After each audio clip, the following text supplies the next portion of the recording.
इनका सानिध्य रहा है कि नहीं रहा है, लेकिन इनका स्नेह मुझे बड़ा जबरदस्त। और वो एक ही सूत्र है, वो सूत्र है सनातन।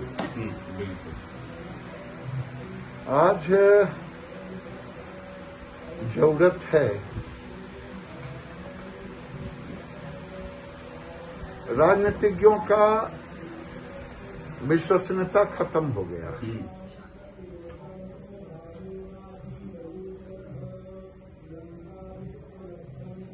और आज जरूरत है संतों को, सनातन को बचाने के लिए। और नए जो वेद पाठी संत हैं, नए नए हैं, उनको समाज को जगाने के लिए आगे आना। मैं यही केवल कहूँगा। श्री राधे गिरिराज जी, प्रणाम। यह परम पूज्य गुरुदेव भगवान द्वारा प्रकटित और उनकी साधना से प्रकटित जो स्थली है श्री लाडली निकुंज वन, इसमें आकर आपको कैसा लगा? आप कृपा करें। देखिए, स्वाभाविक है, स्थान का महत्व साधना से होती है, और जहाँ साधना हो वो स्थान जागृत कहलाता है। और जो यहाँ रितेश्वर जी महाराज, उनके गुरुदेव, और यहाँ जो नए नए आचार्य, साधक, मुझे तो ऐसा ही लगता है साधना ही इस आश्रम की ताकत है।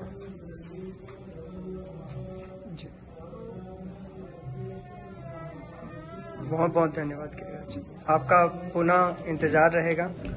जरूर मैं दोबारा आऊंगा, क्योंकि मैं संतों से मिलते रहता हूँ जी। बहुत कम संत हैं जिनके अंदर सामाजिक पीड़ा हो। रितेश्वर जी महाराज के अंदर सामाजिक पीड़ा है कि सामाजिक समरसता समाज से टूटे ना, इसकी पीड़ा है। और मैं आऊंगा तो जरूर इनका आशीर्वाद लेकर के आगे बढ़ूंगा। शास्त्र कहते हैं गिरिराज जी कि संतों का दर्शन अत्यंत दुर्लभ है, तो क्या वैसी कुछ घटना गुरुदेव के साथ आपके अभी जो सानिध्य हुआ उसमें घटी? नहीं, मेरा तो आपसे कहूं, जब पहली बार मिला हूं उस समय से ही घटी हुई है, जिसके कारण एक जो संतों के साथ मिलने के बाद जो होता है उसको व्यक्त नहीं किया जा सकता है। आप व्यक्त करने को कह रहे हैं, व्यक्त नहीं हो सकता। एक आचार्य जी, मैं निवेदन करूंगा कि गुरुदेव के ग्रंथ आप, ये परम पूज्य गुरुदेव के ग्रंथ हैं, जरूर आप दृष्टि दें। श्री राधे।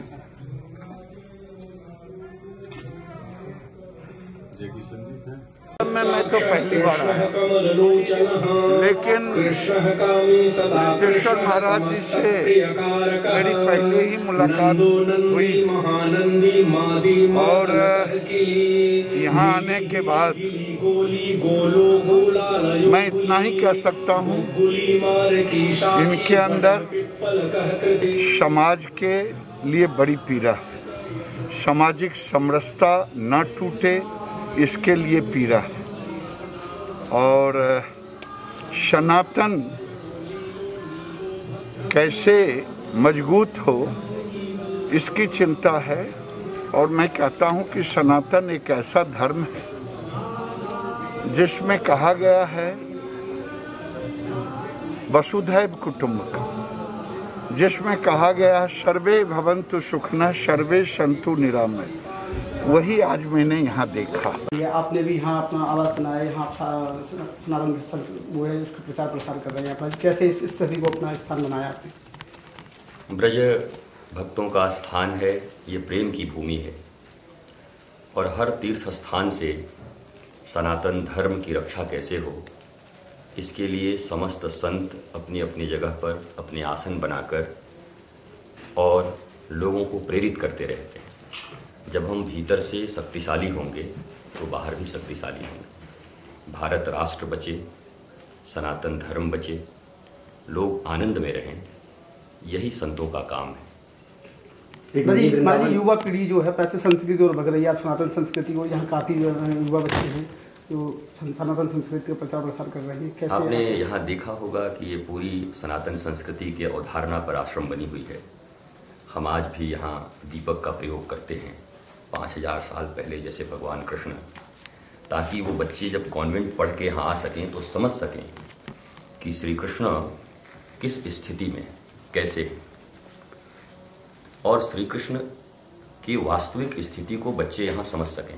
इसके लिए हमने ये आश्रम ऐसा बना के रखा है। महाराज जी, वृंदावन में एक मिनी वृंदावन आपने बसाया है, क्या सोच थी और कैसे उद्देश्य?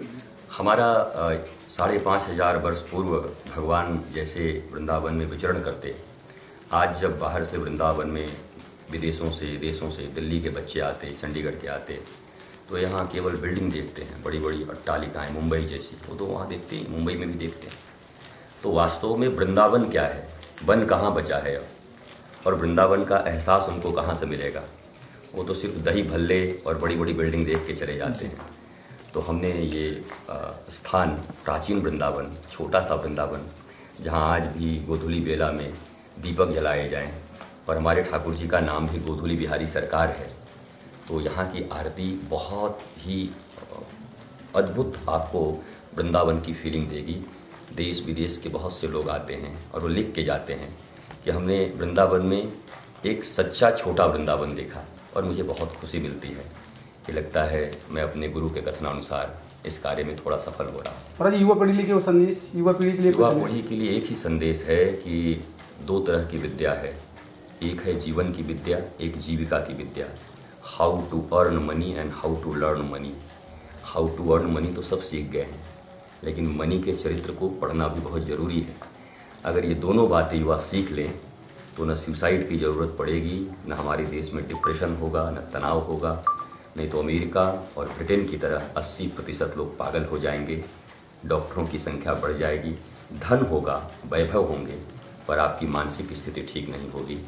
ऐसे पैसे को क्या करेंगे, ऐसे धन को क्या करेंगे? तो यही संदेश है मेरे प्यारे बच्चों को, कॉन्वेंट में पढ़ो पर अपनी संस्कृति से दूर मत जाओ, और जीवन की विद्या जरूर पढ़ो, जीविका की विद्या के साथ साथ। नहीं तो ये जीविका की विद्या सिर्फ काम नहीं आएगी। यही उनके लिए संदेश है। आश्रम में 21 रुपये में भरपेट भोजन कराया जाता है। आदमी बाहर जाते हैं, उनको हजारों रुपये फूकने पड़ते हैं। कैसे आपने सोचा कि वृंदावन धाम में इस तरीके की मेरे हृदय में एक बात आई कि यहाँ संत रहते, बाहर से लोग आते, बहुत सारे लोग साधक भी आते हैं जिनके आर्थिक स्थिति बहुत अच्छी नहीं होती, पर ब्रज का सेवन सब करना चाहते हैं। तो हमने कहा कि हम चाहे जैसी भी व्यवस्था करें, लेकिन व्यवस्था करके एक न्यूनतम राशि पर सभी को एक थाली व्यवस्था कराएं उनके लिए, और बड़ी दिव्य प्रसाद मिलती है। आप कभी खाओ, अब आज तो पता नहीं कैसा है, लेकिन सब चीज़ गर्मा गर्म।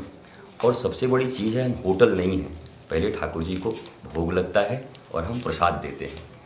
देखिए, असुर और सुर में एक ही अंतर है, राक्षस और मनुष्य में। असुर सीधा खा जाते हैं और देवता और मनुष्य जो हैं भगवान को भोग लगा के खाते हैं। भगवान को किसी चीज़ की ज़रूरत नहीं है, हम भोग लगा दें तो हमारे लिए प्रसाद हो जाता है, और वो प्रसाद हमारे तन मन सबको शुद्ध करता है। तो यहाँ प्रसाद मिलता है। हम तो ऐसा भी रखे हैं, कोई ऐसे आ जाते हैं, हमको समझ आ जाता है तो हम कोई शुल्क नहीं लेते, बैठ के प्रसाद पवाते हैं। आप सब आशीर्वाद दीजिए, आप मीडिया से हैं, कि अधिक से अधिक लोगों तक ये बात पहुँचे और यहाँ लोग आएँ, हम उनको प्रसाद पवाएँ, हमारा ये व्रत चलता रहे। महाराज जी, अब बाहर से आकर वृंदावन में आपने एक छोटा वृंदावन बसाया। अब वृंदावन वहाँ पर भी बस सकता था, लेकिन ऐसा क्या उद्देश्य था जो कि ब्रज में आकर के आपने एक छोटा वृंदावन बनाया? मैं प्रत्येक सनातन धर्मावलंबी के लिए ब्रज एक बहुत बड़ा आकर्षण है कि जीवन में एक बार ब्रज जरूर आए। कहीं न कहीं मेरे गुरुजी की आज्ञा थी कि ब्रज में ही जाकर और ब्रजेंद्र नंदन के आंगन में एक छोटा सा वृंदावन बसाइए, क्योंकि वहाँ अट्टालिकाएँ हो गई, मुंबई बन रहा है, रज हट रहे हैं, चारों तरफ पक्की सड़कें हो गई।